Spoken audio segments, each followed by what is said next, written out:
Europa, las universidades y el pensamiento en las universidades estaba en manos de la Iglesia. No necesitaban el pensamiento creativo, no necesitaban el pensamiento perceptual, no necesitaban el pensamiento de diseño. Lo que necesitaban era la verdad, la lógica y los argumentos para probar que la herejía no era buena. Y eso fue la base de nuestro pensamiento. Ese es el pensamiento por excelencia. El pensamiento por excelencia para encontrar la verdad. Tenemos este pensamiento por excelencia para encontrar la verdad, pero nunca hemos desarrollado el pensamiento para crear valor. Sí, las personas a título individual lo han hecho, pero no ha sido parte de nuestra educación. Es decir, que tenemos un tipo de pensamiento que es excelente, pero que no es suficiente. Hace 3 semanas inventé una nueva palabra, EPNE, que quiere decir excelente, pero no suficiente. EPNE. En inglés. Si vemos realmente la rueda de un coche, es EPNE. Si tenemos a un cocinero que hace la mejor tortilla del mundo, es EPNE. Es decir, es excelente, pero no es suficiente. Es decir, que nuestro pensamiento, este pensamiento excelente, es EPNE, es bueno, pero no es suficiente y tenemos que buscar otro tipo de pensamiento. Vamos a ver un aspecto del pensamiento tradicional.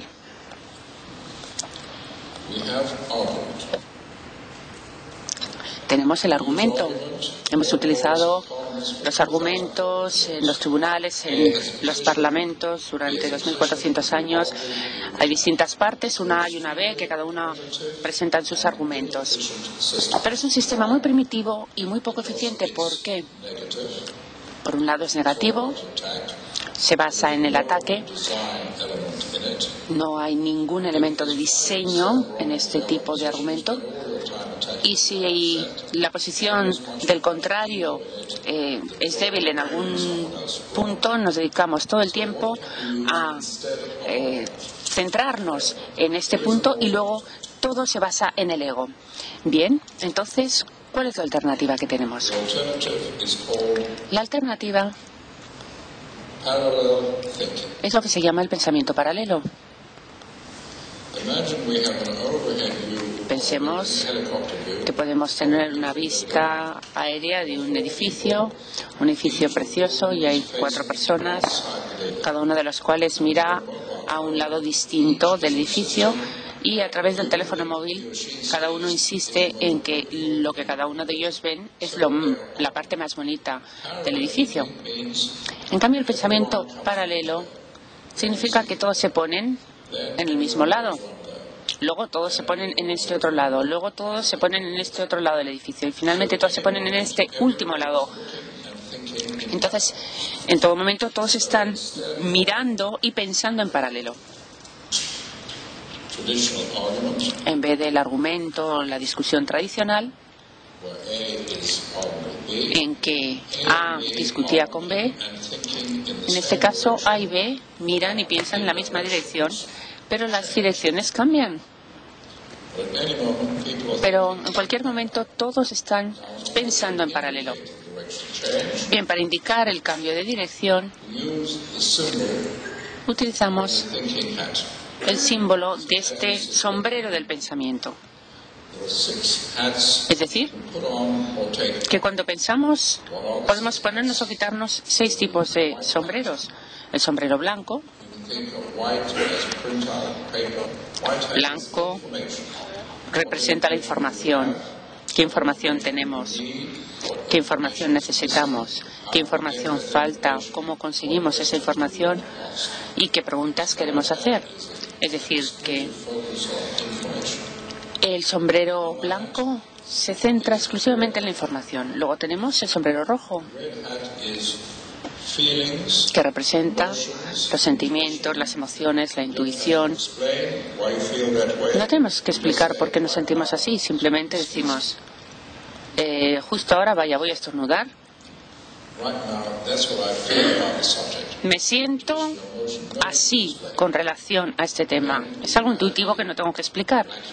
Y luego tenemos el sombrero negro, que es el pensamiento crítico tradicional. ¿Qué es lo que no funciona? ¿Qué está equivocado? ¿Cuáles son los problemas? ¿Cuáles son los riesgos? Y luego tenemos el sombrero amarillo.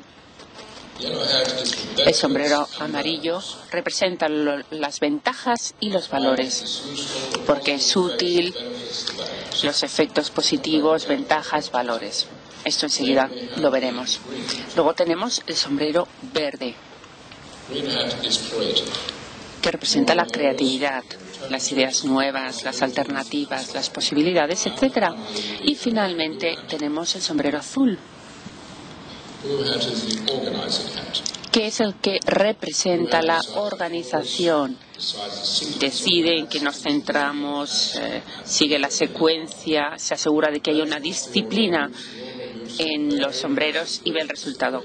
Ese no es el orden de uso, que puede variar dependiendo de la situación, pero vamos a hablar de los sombreros verde y azul. Perdón, amarillo y verde. El amarillo es importantísimo porque sin la sensibilidad y los valores, la creatividad es imposible. Yo he participado en muchas reuniones donde la gente tenía unas ideas creativas fantásticas, pero eran incapaces de ver el valor de cada una de sus ideas, porque en ninguna parte de la educación desarrollamos la sensibilidad hacia los valores. La educación se centra en lo que no vale, en lo que no encaja en nuestra información, pero nunca desarrollamos este sombrero amarillo. Supongamos que Dios hubiera decidido que la forma de los hombres fuera distinta. Es decir, que en toda persona la pierna derecha fuera más corta. Entonces, vamos a hablar. ¿Cuál sería la ventaja de si todo el mundo tuviera una pierna derecha más corta? Por favor, hablen con su vecino de cuáles podrían ser las ventajas posibles de que cualquier persona tuviera una pierna derecha más corta que la izquierda. Y tienen 2 minutos para hablarlo con su vecino.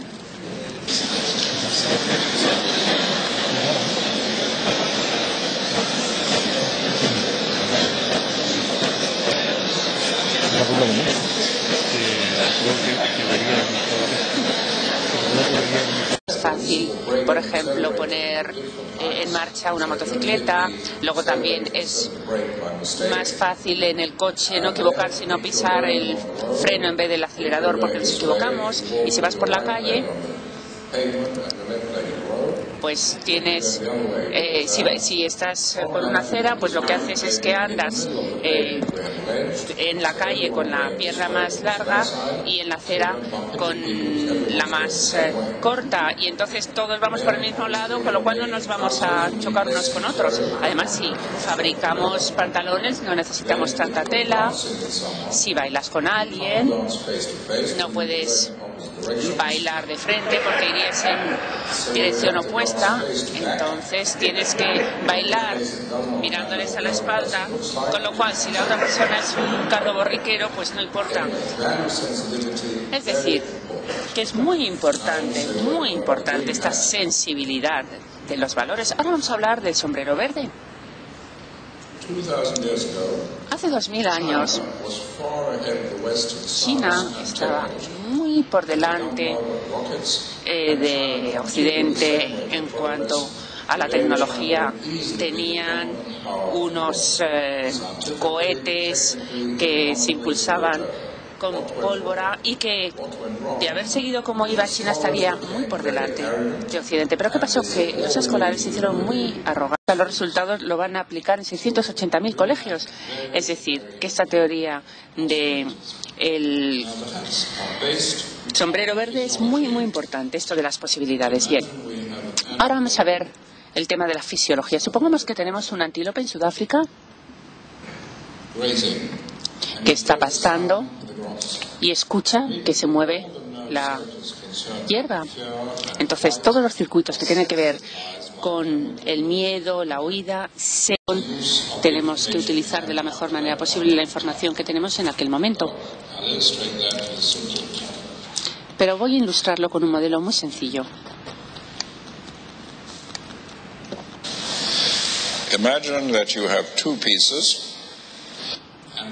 Aquí tengo dos pedacitos. La tarea es que lo tenemos que juntar y conseguir una forma que podamos escribir fácilmente por teléfono. Entonces le doy la vuelta y lógicamente hago un rectángulo y la parte más larga es 3 veces más larga que la parte corta, que el lado corto.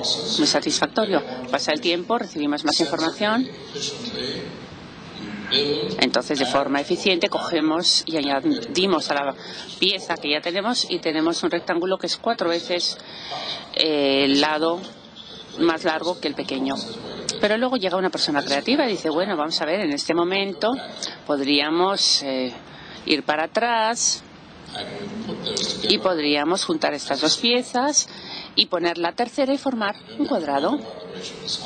Y aquí no me tengo que preocupar de si un lado es más largo que el otro. Es decir, que la creatividad es, desde el punto de vista matemático, esencial a la hora de juntar información de distintas maneras, reunir nuevos conceptos. Es decir, es fundamental.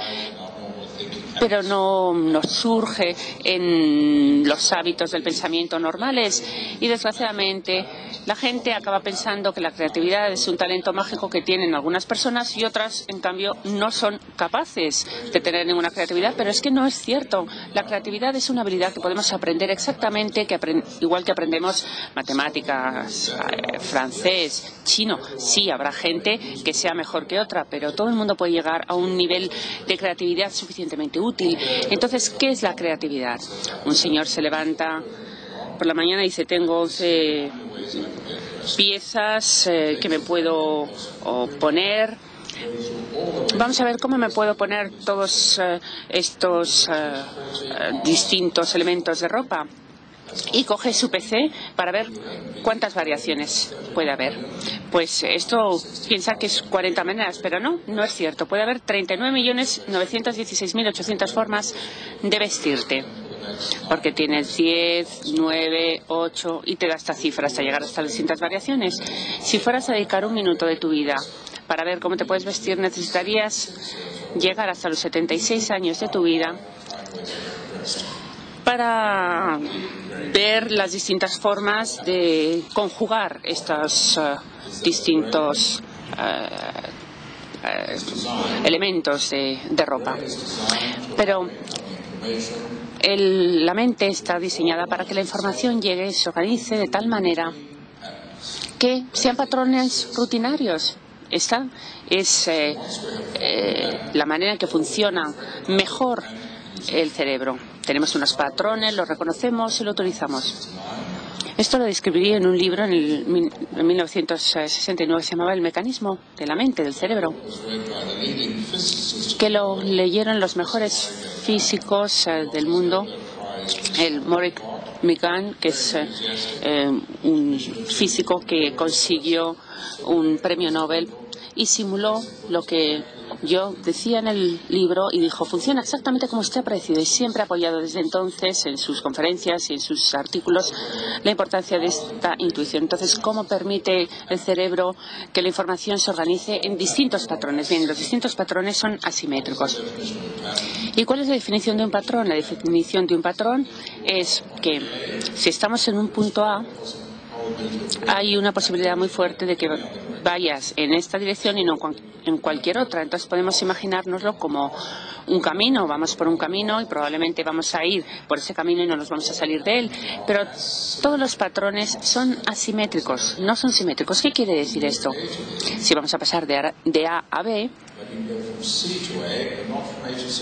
podremos ir de A a C, pero no de C a A. Y esto es típico de todos los sistemas de patrones.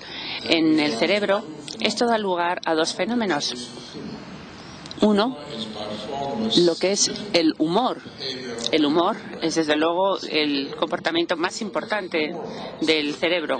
Es importante porque nos dice más del sistema que cualquier otra cosa. La razón nos dice muy poco. En el humor, lo que hacemos es dar una vuelta y tomar este camino. Este señor de 90 años se muere, se va al infierno, está por ahí, ve a otro amigo suyo también de 90 que está sentado ahí con una jovencita guapísima sentada en su regazo y le dice a su amigo, pero bueno, seguro que esto es el infierno, porque es que parece que tú te lo estás pasando pipa con la jovencita. Y el amigo le dice, no, la verdad es que estamos en el infierno porque yo soy el castigo de ella.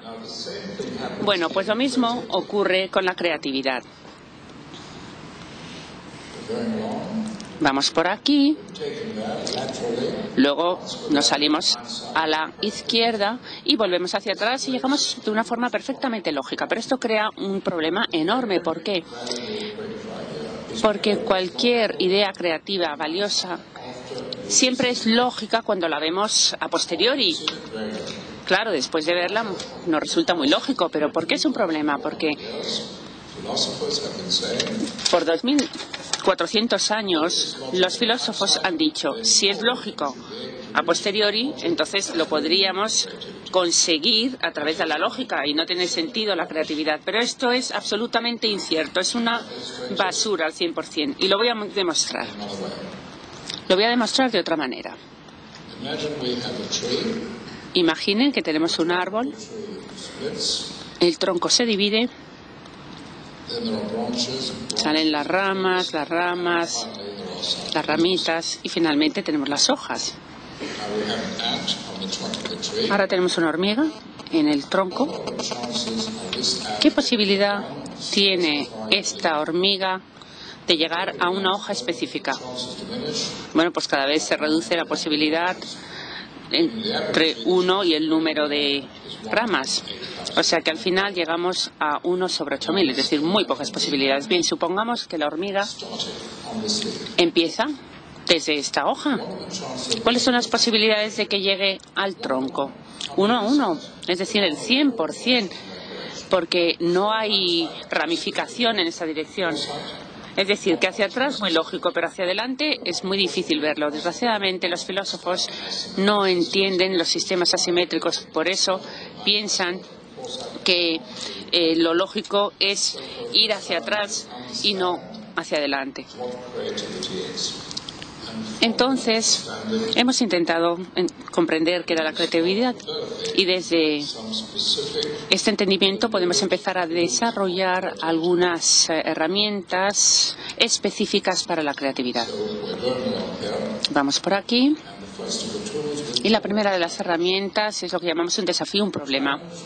Un desafío, un problema, quiere decir que vemos una idea, un concepto que estamos utilizando, decimos, vale, muy bien, a lo mejor es la única, a lo mejor es la mejor, pero por el momento voy a bloquearla y como resultado de este bloque pues voy a empezar a mirar en otra dirección. Es muy importante darnos cuenta de que un desafío nunca es un ataque. Es importante saberlo porque si consideramos el desafío o el problema como un ataque, solamente vamos a desafiar aquellas ideas que nos parezcan inadecuadas, insuficientes o equivocadas. Y tenemos que ser capaces de desafiar incluso las mejores ideas. Voy a dar un ejemplo muy sencillo.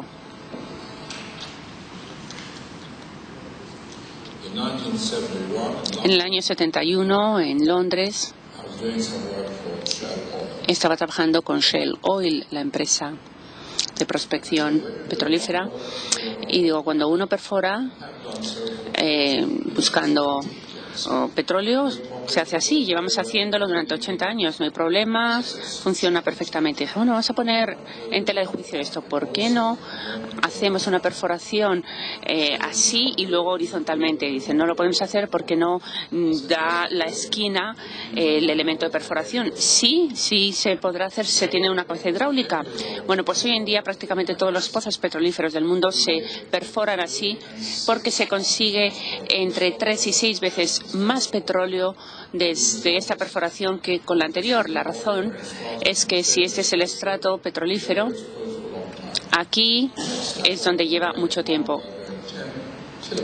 En Noruega hay un pozo que tiene una extensión de 10 kilómetros. Entonces, durante 20 años la gente estaba encantada con esta idea, no pensaron en ello, no era un problema. Y el ponerlo en tela de juicio cambió totalmente. Es decir, el desafiar es la capacidad de decir, bueno, muy bien, esto está funcionando bien, pero vamos a ponerlo en tela de juicio. Y hay distintas maneras formales, técnicas de hacerlo. Ahora vamos a ver otro proceso. Volvemos al diagrama de la simetría.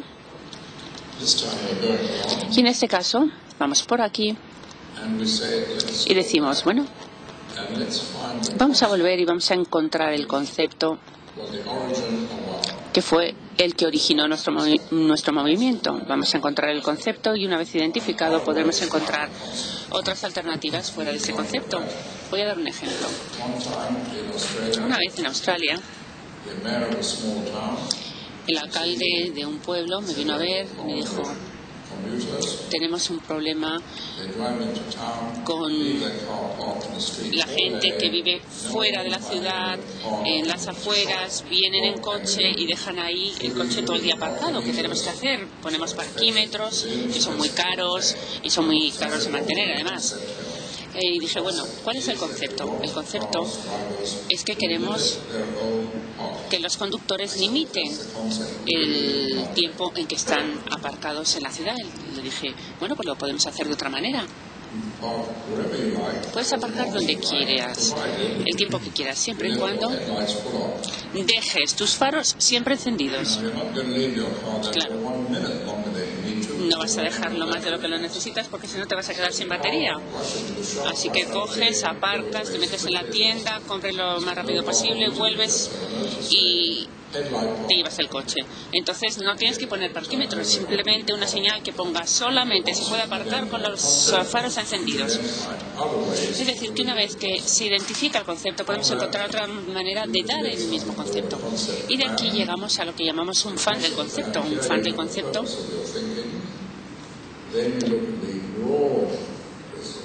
un ventilador de conceptos. Aquí tenemos los conceptos más amplios que nos van a llevar a este punto.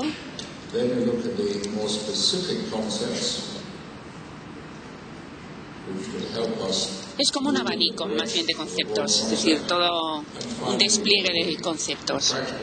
Aquí finalmente vemos cuáles son las ideas prácticas que podemos utilizar para implantar ese concepto. Entonces, al final de este abanico lo que tenemos es una idea mucho más amplia. Tenemos como el efecto cascada.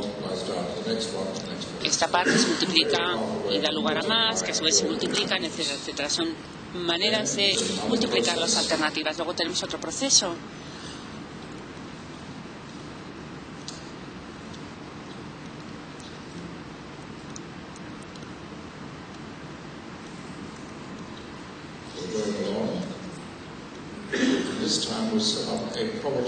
Vamos por aquí y en este caso ponemos una provocación.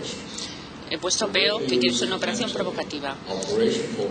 Utilizamos un movimiento para volver atrás. Bien.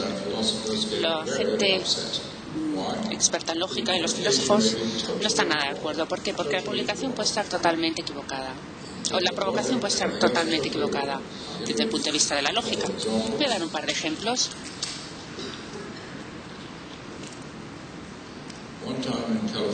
Una vez en California estaba hablando con un ecologista formado por 500 personas. Me decían, tenemos aquí los ríos y aquí una fábrica que está contaminado y que afecta a la gente que está ubicada río abajo. Entonces dije, PEO, como provocación, la fábrica está aguas abajo de sí misma. Pero bueno, no, esto es imposible. ¿Cómo puede estar la fábrica en el punto A y B al mismo tiempo? Bueno, pues el problema viene de una idea muy sencilla. Normalmente tú coges el agua y contaminas. De aquí, en cambio, deducimos que si legislamos de tal manera que dejamos a la fábrica, nosotros vamos a ser los primeros en contaminarnos con la propia agua. Voy a dar otro ejemplo. Esto en Canadá. El señor que dirigía los seguros Prudential, que se llamaba John Barbaro. Han utilizado mucho mi trabajo. Realmente utilizaban esta teoría de los 6 sombreros en toda la empresa y bueno, es una empresa de seguros de vida que pagas durante tu vida y luego te pagan a la familia cuando te mueres. Entonces, muy bien, poníamos te mueres antes de morir. Parece totalmente imposible. ¿Cómo puedes morirte antes de morir? Bueno, como resultado de esto, establecieron un sistema por el cual, si tienes una enfermedad muy grave, te pagan inmediatamente el 75% del seguro de vida y el 25% lo pagan a la familia cuando te mueres. De tal manera que tienes dinero para pagar o sufragar los gastos médicos. Y ahora, esta idea la está utilizando